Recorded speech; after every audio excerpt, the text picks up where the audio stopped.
Muchas gracias por la música, bienvenidos todos, Dios nos bendiga esta noche, y no solamente a nosotros, sino a quienes, los que nos escuchan a través de ¿qué? A través de la radio. Hay alguien allí sentado en la sala de su casa, seguramente con el radio prendido, o alguien en el automóvil con el radio encendido, sintonizando la estación. Le enviamos un abrazo y le decimos que Dios le bendiga grandemente esta noche. Libro de San Juan, capítulo 1. San Juan, capítulo 1. Cada uno de los evangelios, Mateo, Marcos, Lucas y Juan, tienen comienzos interesantes.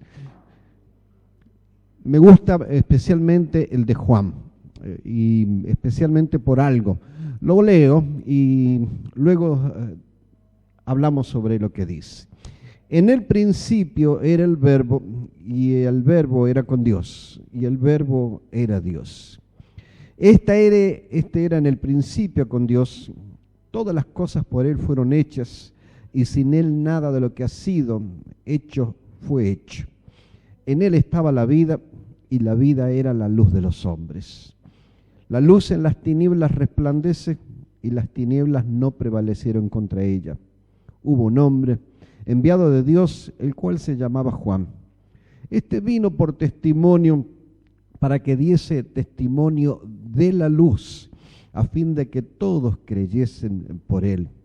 No era él la luz, sino para que diese testimonio de la luz. Aquella luz verdadera que alumbra a todo hombre, venía a este mundo. En el mundo estaba, y el mundo por él fue hecho, pero el mundo no le conoció. A los suyos vino, y los suyos no le recibieron. Mas a todos los que le recibieron, a todos los que creen en su nombre, les dio potestad de ser hechos hijos de Dios, los cuales no son engendrados de sangre, ni de voluntad de carne, ni de voluntad de varón, sino de Dios. Y aquel Verbo fue hecho carne, y habitó entre nosotros, y vimos su gloria, gloria como la del unigénito del Padre, lleno de gracia y de verdad. Juan dio testimonio de él y clamó diciendo: este es de quien yo decía, el que viene después de mí es antes de mí, porque era primero que yo. Y finalmente, verso 16, porque de su plenitud tomamos todos, gracia sobre gracia. Repito el verso 16, porque de su plenitud tomamos todos, gracia sobre gracia. Oramos. Querido Dios, nuevamente invocamos tu nombre esta noche. Lo hacemos con el deseo de que tu Espíritu Santo venga sobre cada uno de nosotros. En los próximos 35 minutos podamos olvidar todas las preocupaciones que tengamos y nos concentremos no en lo que yo tenga que decir, sino en lo que la Biblia tenga que decirnos a cada uno de nosotros. Y que con esa palabra bendición venga sobre nuestra vida. Así sea. Amén. El verso 16 es central en la vida de los discípulos. Repito, el verso 16 es central en la vida de los discípulos. Cada uno de los hombres que fue tomado para levantar la iglesia cristiana eran hombres distintos y peculiares. Cada uno de ellos era una persona diferente y cada uno de ellos eran toscos en las manos de Dios. Cuando fueron elegidos porque Dios miró dentro de sus corazones y vio una capacidad de buscar a Dios. Pero ninguno de ellos estaba preparado para hacer lo que tenían que hacer. Permítame darles un ejemplo. Tiempo después de haber estado con Jesús, aproximadamente, los biógrafos dicen quizás 2 años después de haber estado con Jesús, dice la Biblia que un día ellos pasaron por una aldea. Y en la mayoría de las aldeas donde Jesús iba, pues la gente lo saludaba, lo quería, lo abrazaban, curaba gente, y con seguridad también las personas le daban alimentos, le daban agua, le ponían una mesa, le daban de comer, los atendían. En esa aldea no ocurrió eso. En esa aldea no hubo sanaciones, no hubo abrazos, no hubo agua fresca, no hubo una mesa tendida, no hubo pan, no hubo comida, no hubo cariño, y los discípulos y Jesús se tuvieron que ir. Y la Biblia dice que cuando habían salido, los discípulos, los que habían estado ya un poco más de 2 años con Jesús, los discípulos, los miembros de la iglesia, se acercan a Jesús y le dicen: oye Jesús, ¿qué te parece si oramos para que del cielo caiga fuego sobre esta gente y los queme a todos? ¿Recuerdan eso? ¿Recuerdan eso? A veces hay cosas que pasan desapercibidas. Cuando yo leo eso y me pongo a pensar, digo, después de 2 años, oiga, 2 años pero intensos, 2 años de estudio. Imagínese que usted es maestro de 4º grado, 3er grado, y usted enseña la tabla del 2. 2 por 1, 2, 2 por 2, 4, 2 por 3, 6, 2 por 4, 8, y usted repite la tabla del 2. Durante todo el año, y el año siguiente enseña todas las tablas, 2 años enseñando las tablas de multiplicar, y viene el director de la escuela, entra en su salón de clase y dice: quiero hacerle algunas preguntas a los chicos. Y el maestro dice: con gusto, director. Y el director se pone de pie y dice: mira, ¿cómo tú te llamas? Y aparece Juancito, que está sentado ahí. Le dice: Juancito, ponte de pie. Juancito, dime una cosa. ¿Cuánto es 2 por 8? Y Juancito lo mira al director. Juancito, ¿me entendiste? ¿Cuánto es 2 por 8? Y Juancito finalmente dice: 2 por 8, 17. ¿Qué podría pensar el maestro, el director de la escuela del maestro? 2 años trabajando, y un chico tuyo, un estudiante tuyo, no conoce la tabla del 2. 2 años después de estos hombres estar trabajando con Jesús, no conocen ¿qué?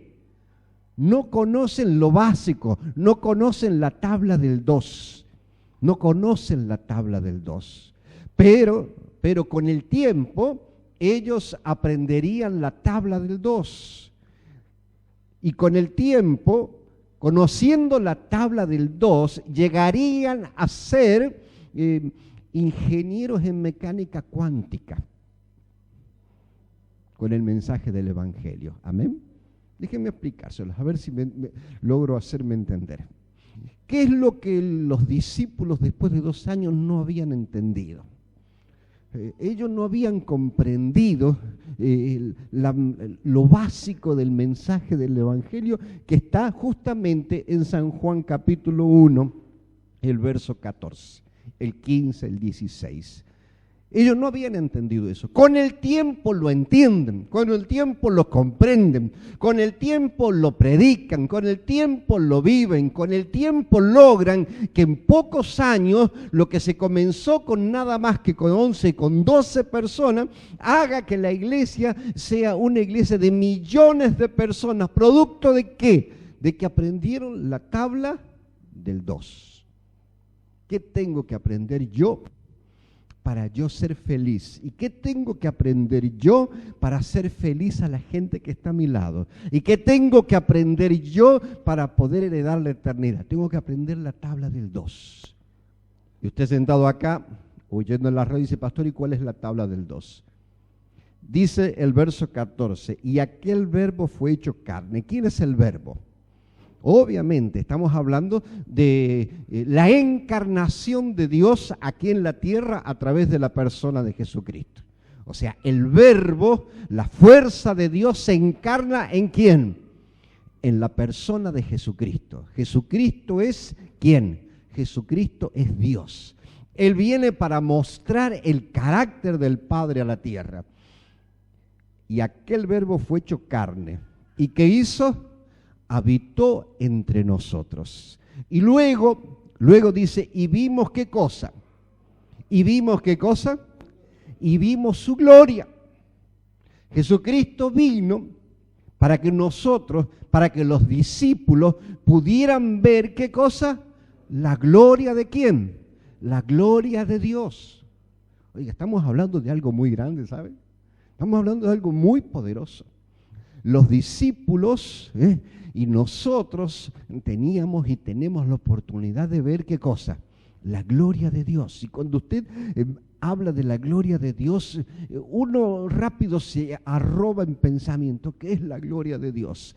La gloria de Dios es su omnipotencia, todopoderoso, capaz de retrasar el sol unos minutos para satisfacer la falta de fe de un rey, todopoderoso, creador, sustentador de todas las cosas.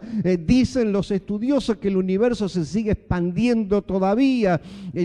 Nosotros decimos la gloria de Dios, el Dios todopoderoso, la gloria de Dios, el Dios omnisapiente, lo sabe todo, sabe lo que pensamos, sabe cómo actuamos, sabe todo Dios, la gloria de Dios omnisapiente, la gloria de Dios omnipresente, está en todos lados a la misma vez. En este momento está acá, está en el Cairo, está en Buenos Aires, está en todos lados Dios. Pensamos la gloria de Dios en el monte Sinaí, los truenos, los rayos, la gloria de Dios abriendo el mar rojo, la gloria de Dios sacando agua de la peña, la gloria de Dios sanando a un enfermo, la gloria de Dios. Pensamos en eso, esa es la gloria de Dios. Ahora miren ustedes lo que dice aquí. Y vimos su gloria, gloria como la del unigénito del Padre, ¿lleno de qué? ¿Lleno de qué? De gracia. ¿Y de qué? Y de verdad. Entonces, la gloria de Dios, ¿cuál es? No deja de ser la gloria de Dios salir al patio, contemplar un rosal y decir gloria sea Dios. Amén por eso. No deja de ser gloria a Dios saber que, sabiendo Él todo como somos, nos ama como somos. Pero la gloria de Dios dice aquí es, ¿qué cosa? Y vimos la gloria del unigénito del Padre, ¿lleno de qué? De gracia. Lleno de gracia y de verdad. Alguna vez la Biblia dice que cuando Moisés tenía que entrar en la tierra prometida, habló con Dios y le dijo, Señor, tú tienes que prometerme que vas a ir conmigo, porque si tú no vas conmigo y tú no me prometes, yo no voy del otro lado. Obviamente Moisés tenía miedo. ¿Y qué es lo que él quería? ¿La seguridad de qué? De la presencia de Dios. Y el Señor le dice, yo voy a ir contigo. Te prometo, yo voy a ir contigo. Pero Moisés le dice, no, dice, yo te entiendo todo eso, pero yo quiero ver tu gloria. Para cruzar y para ir, yo quiero ver tu gloria. Y si ustedes leen la Biblia van a ver que dice que Dios hizo pasar delante de Moisés toda su bondad. Cuando usted lee el libro de Éxodo, Moisés le dice, yo quiero ver tu gloria. Y Moisés espera rayos, cosas espantosas que ocurren, y entonces yo quiero ver tu gloria. Eso es y Dios le dice, yo voy a hacer pasar delante de ti, ¿qué cosa? Toda mi bondad. Como si ya no se lo hubiese hecho pasar. Como si no lo hubiese perdonado por ser un asesino, como si no lo hubiese sacado con mano fuerte de Egipto, como si en su bondad hubiesen caído 10 plagas sobre los egipcios y ninguna langosta siquiera picó a uno de los israelitas. La gloria de Dios es que es conocer la bondad, la gracia de Dios. ¿Cuántos dicen amén? ¿Cuál es la tabla del 2 para nosotros los cristianos? La tabla del 2 para nosotros los cristianos es comprender esto. Y vimos ¿qué cosa? Vimos su gloria. Gloria como la del unigénito del Padre, lleno de gracia y de verdad. Esa es la tabla del 2 para mí. Antes de conocer Daniel 8:14, yo tengo que conocer la gracia de Dios. Antes de comprender quiénes son los 144,000, es más importante conocer la gracia de Dios. Antes de entender quién es el anticristo, yo tengo que entender lo que es el verbo, lo que es la gracia de Dios. Esa es la tabla del 2 para mí. Esa es la tabla del 2 para nosotros. Pero dice más San Juan, escuche. Dice el verso 15, Juan dio testimonio de él y clamó diciendo, este es de quien yo decía, el que viene después de mí es antes de mí porque era primero que yo. Interesante lo de Juan el Bautista, lo de Juan el Bautista. Juan el Bautista fue llamado por Dios, que Jesús dijo que no había conocido un hombre que como Juan. Y nosotros lo tenemos bien en alto a Juan. Sin embargo, fíjense, Juan, a pesar de haberle abierto el camino al Redentor del mundo, a pesar de haberlo visto bajar a las aguas del río con él, a pesar de haber hablado con Jesús y Jesús haberle pedido que lo bautizara, a pesar de haber escuchado allí en el río la voz de Dios que decía, este es mi Hijo amado en quien tengo complacencia, a pesar de haber escuchado todo eso, miren lo que pasa con Juan. Todavía la tabla del 2 no la conocía perfectamente bien. Usted dice, pastor, ¿y por qué? Ustedes recuerdan, vamos a hacer una visita juntos. Vamos a hacer una visita. Vamos a ir a la cárcel a ver a Juan. ¿Sí? ¿Me acompañan? No vamos a ir a ver a Juan. Lo han metido preso por ser honesto. Y el rey lo quiere matar. ¿Recuerdan la historia? Y ya la sentencia de muerte está sobre él. Nos acerquemos, busquemos una ventana pequeñita donde nos podamos inclinar y mirar hacia adentro donde está la celda. Bien oscuro, pero si esperamos un ratito que los ojos se acostumbren a la oscuridad, lo vamos a ver a Juan allí sentado quizás en la mitad de la celda. Está solo, callado, no tiene con quién hablar y esperando ¿qué cosa? Que llegue el verdugo para que lo mate. Pero en algún momento determinado la puerta de la celda se abre. Entran algunos de los discípulos de los seguidores de Juan, le dan un abrazo, se sientan con él, posiblemente abren una canasta con comida para que Juan coma, pero Juan no quiere comer. Y entonces Juan el Bautista le dice a sus amigos, a sus discípulos, yo necesito un favor de ustedes. Necesito un favor de ustedes. Sí, le dice Juan, ¿cuál es el favor? Yo necesito que ustedes vayan y busquen a mi primo y le pregunten si él era el que habría de venir o qué. O debemos esperar a otro. ¿Qué está pasando en la vida de Juan? Interesante, ¿no? ¿Cómo es posible? ¿Estuviste en el río? ¿Escuchaste la voz de Dios? Este es mi Hijo amado. ¿Predicaste sobre él? ¿Abriste el camino? ¿Lo bautizaste? Pero todavía no conoces la tabla del 2 completamente. ¿Entienden lo que quiero decirles? La va a conocer, por supuesto. Dice, vayan y pregúntenle. Miren qué cosa, ¿no? ¿Eres tú uno igual que yo? ¿Eres otro profeta común igual que yo? Es que hay momentos en la vida donde las cosas se ponen duras.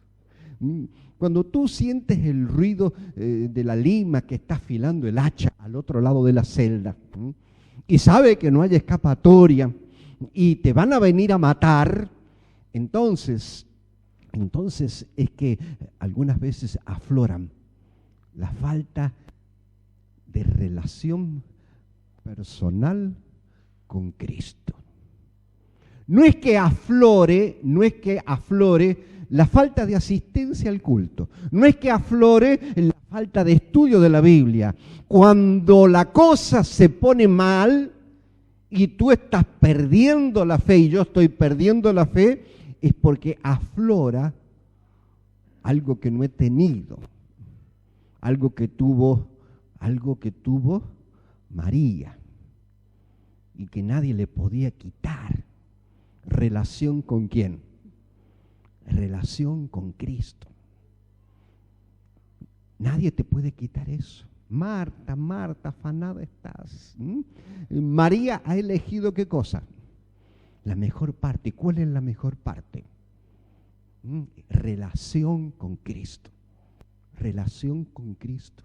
Y Juan en ese momento, pierde la fe. Duda. Los discípulos se van. Si nos quedamos con él, posiblemente a los 2 o 3 días vuelven. Yo me imagino que lo más rápido posible, pensando en que podían haberle cortado el cuello. Y vuelven. Abren la puerta, entran en la celda con él nuevamente, se sientan, le abren la canasta de la comida y Juan dice, yo no quiero comer, dice, yo quiero saber, ¿lo vieron? ¿Hablaron con él? Lo vimos. ¿Hablaron con él? No le preguntaron a él si él era. No hizo falta, Juan. No hizo falta. ¿Por qué no hizo falta? Juan, si tú estuvieras allá afuera, tú verías lo que nosotros hemos visto. Hemos visto a los ciegos recibir la vista. Hemos visto a los cojos correr como corderos de la manada. Hemos visto a las viudas traer a sus hijos y sentarlos en los pies y en los brazos del Señor Jesucristo. Hemos visto el perdón de los pecados. Hemos visto la sanación del cuerpo, del alma. No tuvimos que preguntarle nada.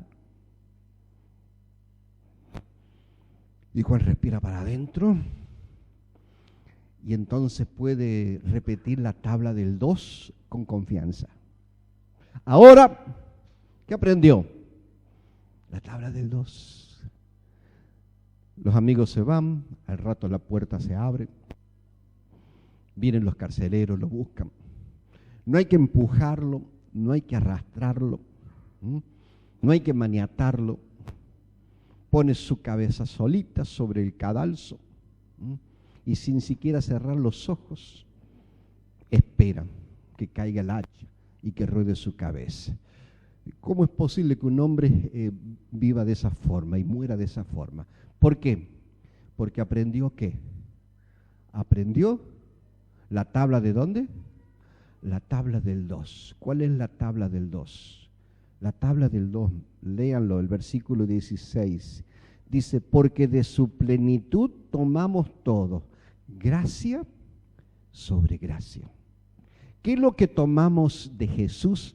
Dice el escritor del libro de Juan. ¿Qué es lo que tomamos de Jesús? ¿Qué es lo que tomamos de Jesús?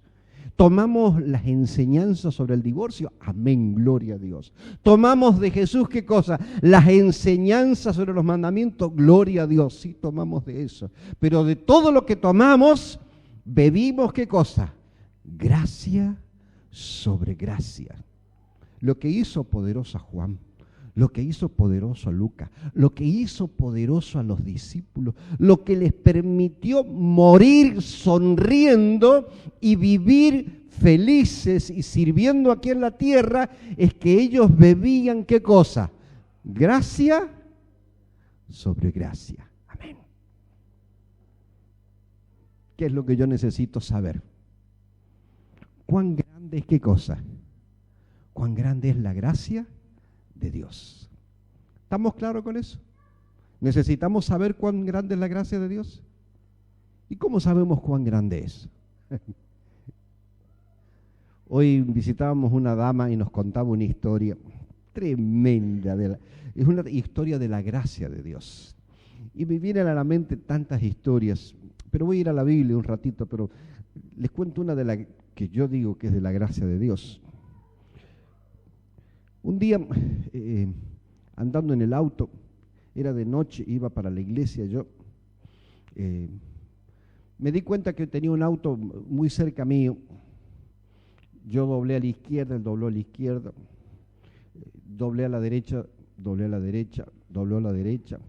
Me paré a comprar algo, cuando salí el auto estaba allí, me llamó la atención, dije, me estás siguiendo, me dio un poco de susto.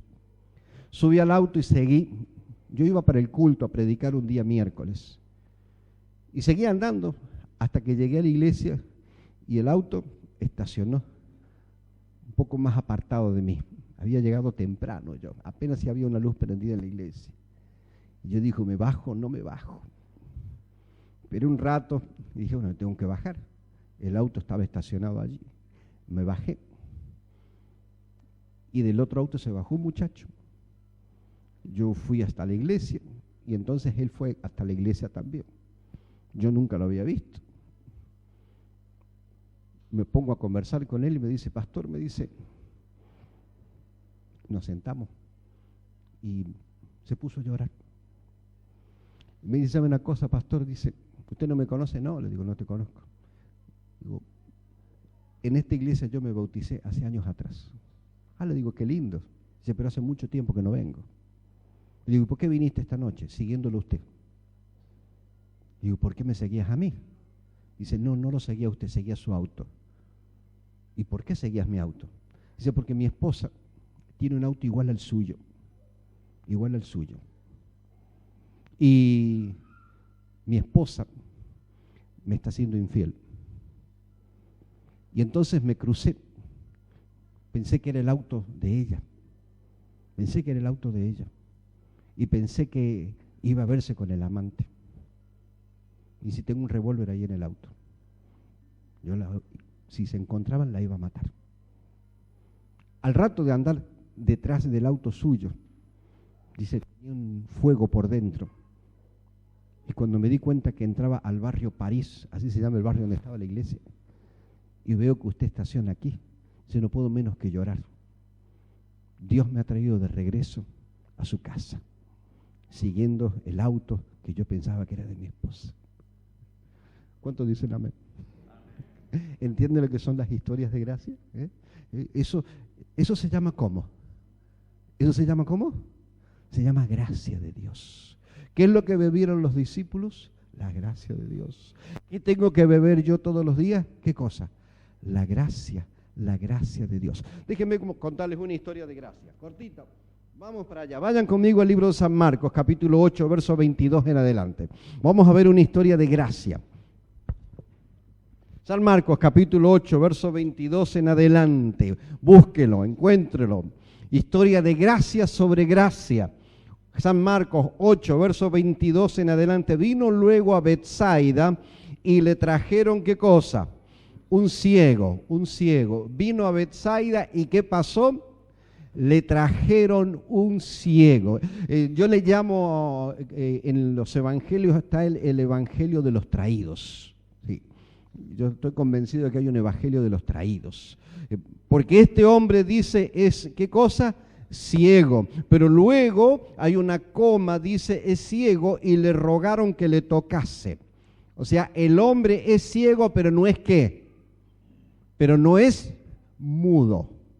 Y si usted ha sido ciego toda la vida y nunca ha visto, y usted tiene el oído más desarrollado, porque por eso se guía, usted tiene que haber escuchado sobre las bondades de Jesucristo. Y usted tiene que haber escuchado cómo los amigos le dijeron, te vamos a llevar delante de Jesucristo para que te devuelva la vista. Y cuando usted ha ido a todos los médicos habidos y por haber y no han hecho nada por usted, y ahora lo llevan delante de alguien que usted ya sabe que ha probado resolver los problemas de la vida y lo paran enfrente del Señor Jesucristo, usted es ciego pero no es mudo, entonces el que tiene que hablar es ¿quién? El ciego. Pero dice que el ciego ¿qué? Está en la Biblia. No dice que el ciego le dijo, ay Señor, cúrame, gracias porque mis amigos me trajeron, pon tu mano sanadora sobre mí. No, es traído. Hay veces que el hombre, después de tanto andar en la oscuridad de la vida, había perdido la fe en todo. Y a veces pasa, ¿o no? Hay gente que la vida le da dura, y hay gente que se da duro contra la vida. Y entonces es difícil cuando pasan los años en que la gente crea. Entonces hay que otros, y ahí está lo que se llama el ministerio de la intercesión, otros tenemos que creer por ellos. Y otros tenemos que traerlos y forzarlos. ¿Por qué creen ustedes fuérzalos a entrar? Que dice la Biblia.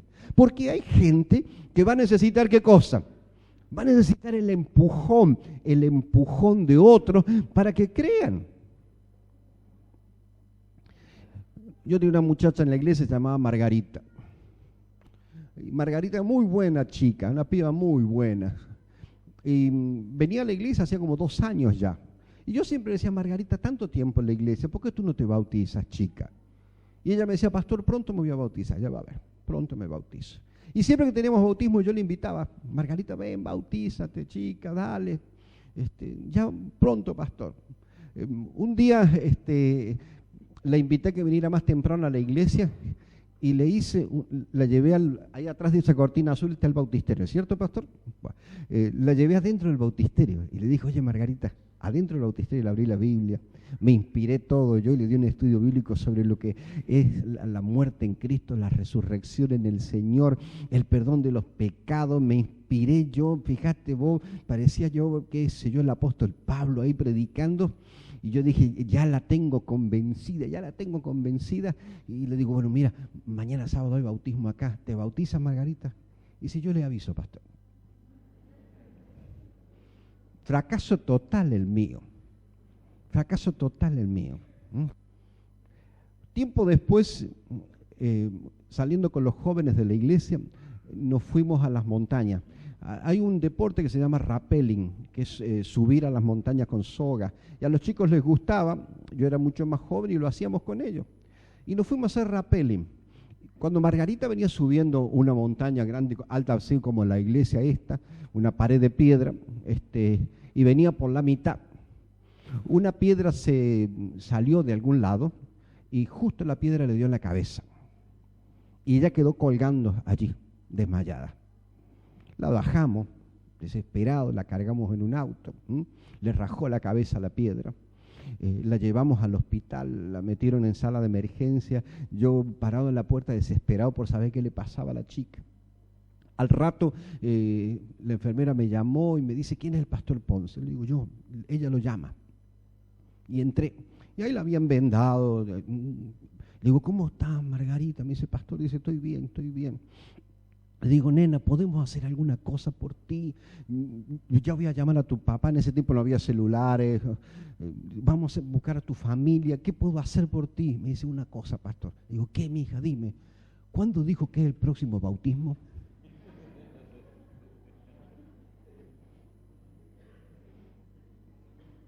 Y yo la miré y sonreí y yo dije, alabado sea el nombre de Dios, Jehová mandó un angelito y le mandó una pedrada. Esto no es más nada. Hay gente que viene acá a la iglesia, canta 2 o 3 himnos, son corazones tiernos, ¿viste? Y se enternecen en el Señor y caminan con Dios. Hay otros, como usted o como yo, que lo que necesitan es ¿qué cosa? Una pedrada de Jehová. Sí, hay gente que necesita. Usted no. ¿Cómo llegó usted?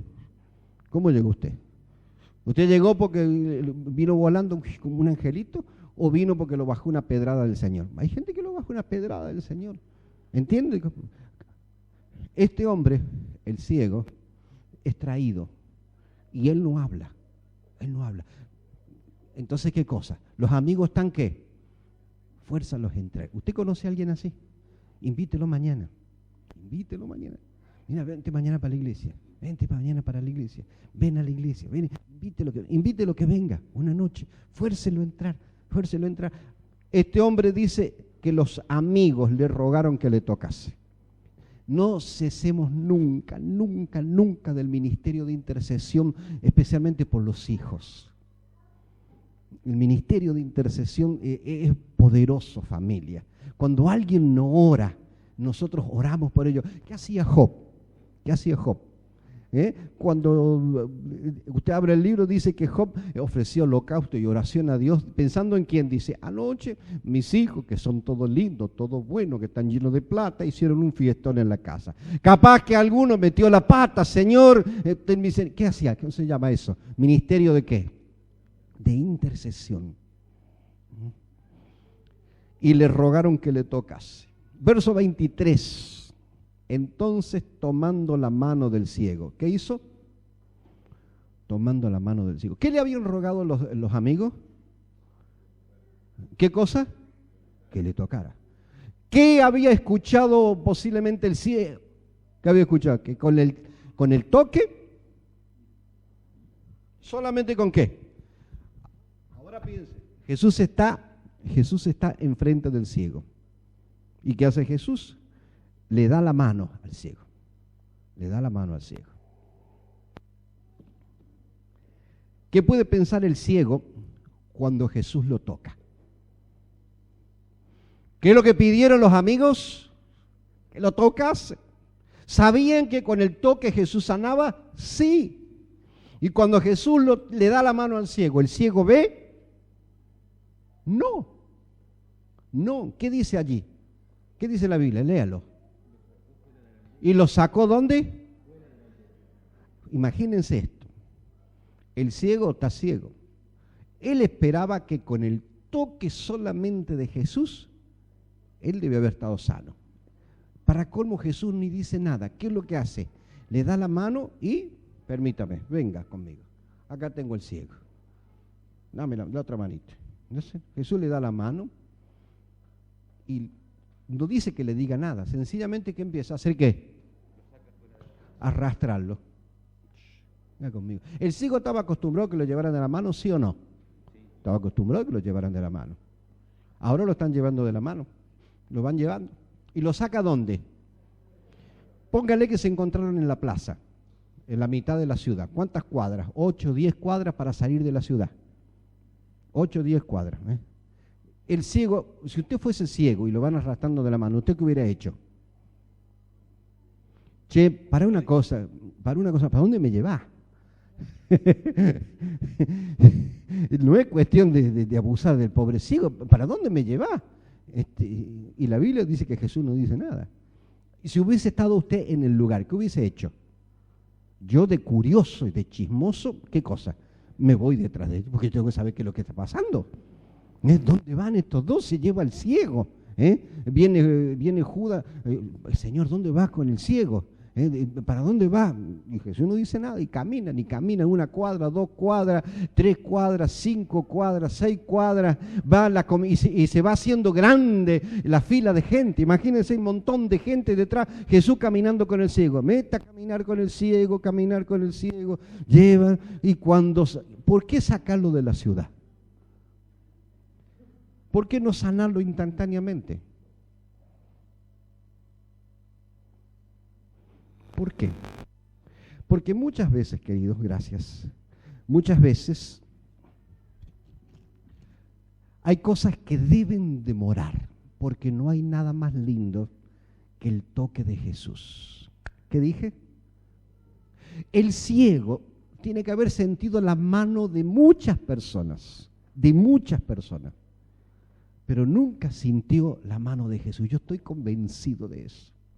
La mano de Jesús, llena de tierra y con uñas largas, tiene que haber sido algo único. ¿Saben que hay tratamientos especialmente para niños pequeños donde se los lleva para que los niños sean abrazados, tocados? Porque los niños necesitan ¿qué? Necesitan el contacto. ¿Qué diferencia grande hay entre que tú llegues a la iglesia y te digan, hola, ¿cómo te va? 2 deditos, Y otro, ¿qué diferencia hay entre llegar y decir, hola, ¿cómo te va? ¿Cómo tú te llamas? Brian. Hola, Brian. ¿Qué tal? ¿Cómo andás? Me alegra verte, papá. Dios te bendiga. ¿Hay diferencia o no hay diferencia? Ay, ¿cómo se llama usted, hermana?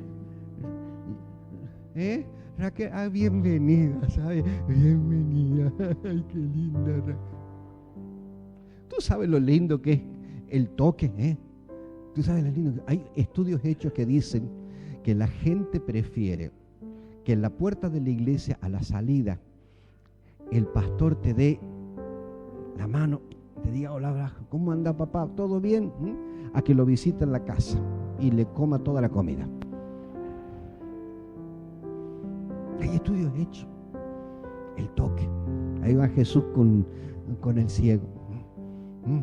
Ahí va Jesús con el ciego. Llegan a la salida de la ciudad. Llegan a la salida de la ciudad y entonces viene el milagro. Lo tomó de la mano, le sacó de la aldea. ¿Y qué hizo? Escupió en los ojos.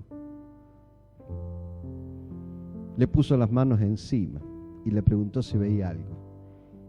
¿Cómo que le escupió los ojos? Oh, qué lindo esto. Esto es hermoso, ¿saben?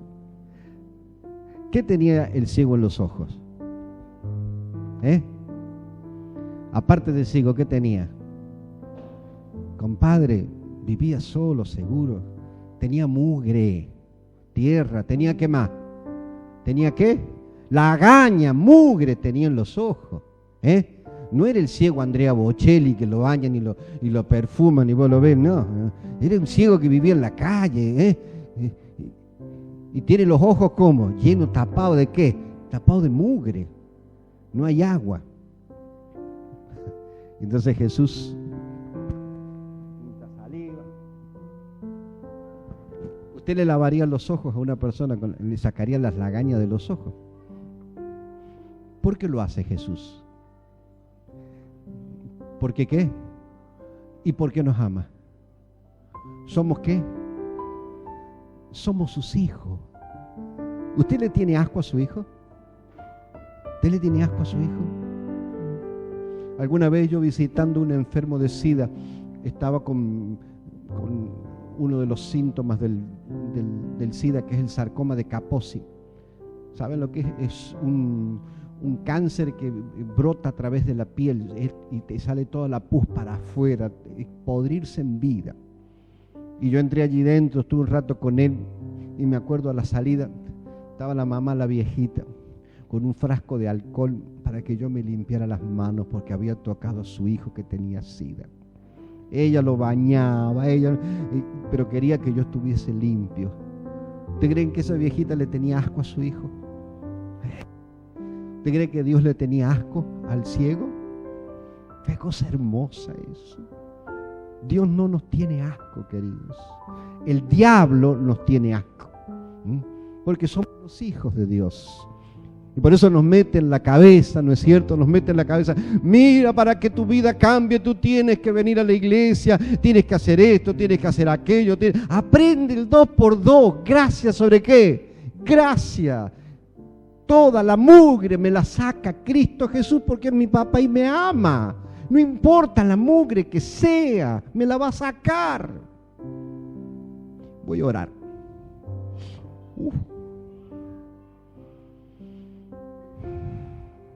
Orar por los mugrientos. ¿Usted es un mugriento?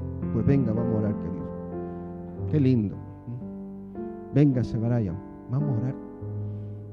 Vamos a orar. ¿Orar por quién? Por los mugrientos. Porque nosotros necesitamos sentir ese toque hermoso. Sentir ese toque hermoso. Dice que el Señor le preguntó si veía, y él le dijo, veo los hombres como árboles, pero los veo que andan. Jesús lo había tocado durante, 10 o 15 minutos. Le había lavado los ojos con su saliva. Y ahora le pregunta, ¿ves algo? Y él le dice, veo a medias. ¿Hay milagros a medias de Dios? Pero, como te decía Raquel los otros días, a las 5 de la mañana es ¿qué? Es de noche. A las 5:30 comienza ¿a qué? A aclarar. Y usted no puede empujar el sol para que a las 5:30 de la mañana sea el mediodía. Algunas veces Dios permite que los milagros lleven su tiempo, para que nosotros disfrutemos ¿de qué? Del toque sanador de Jesús. Luego le puso otra vez las manos sobre los ojos. Parece que lagaña quedaba. Parece que mugre quedaba. Había que sacarla. Y le hizo que mirase, y fue restablecido, y vio de lejos y claramente a todos. ¿Cuál es el 2x2 de nosotros los cristianos? La gracia. Aprender y dice que los discípulos bebían gracia sobre gracia. Gracia sobre gracia. ¿Cuál es el jugo que más te gusta, Brian? El ananá. Piensa, cuando lo busques a Jesús, piensa en el ananá. Dulce, fresco, te gusta, natural. Bebe de Jesús, bebe de Jesús. Gracia sobre gracia. ¿Qué jugo de fruta te gusta? La frutilla, fresca, ¿no es cierto? Cuando lo busques a Jesús, piensa en eso, bebe de Jesús, como si fuera la frutilla dulce, bebe, no te cansas del jugo de frutilla, ¿no es cierto? Me tomaría 1, 2, 3 vasos, un rico licuado de banana, qué rico, un licuado de mangos, son hermosos, riquísimos. Los discípulos llegaron a ser lo que fueron, y nosotros llegaremos al reino de los cielos siempre y cuando, queridos, bebamos gracia sobre gracia. Oramos. Querido Dios, bondadoso Padre, en el nombre de Jesús nos presentamos delante de ti. Algunos traídos, traídos por la curiosidad quizás de conocer al que habla en la radio. Algunos traídos quizás porque son miembros de esta iglesia y hay que apoyar y hay que cumplir. Yo no sé cómo vino este grupo de hijos tuyos, Señor. Yo solo espero que cuando nos vayamos de aquí, nos vayamos con el deseo de beber todos los días gracia sobre gracia. Beber todos los días de una relación bella con Jesús. Aquí estamos, Señor. Pon tu mano sanadora sobre nosotros. Quita la suciedad que impide ver la gloria de tu nombre, Señor. Cuando nos vayamos de acá, sintamos en el corazón que hemos estado en la presencia de Dios. Que así sea, en el nombre de Jesús. Amén. Amén.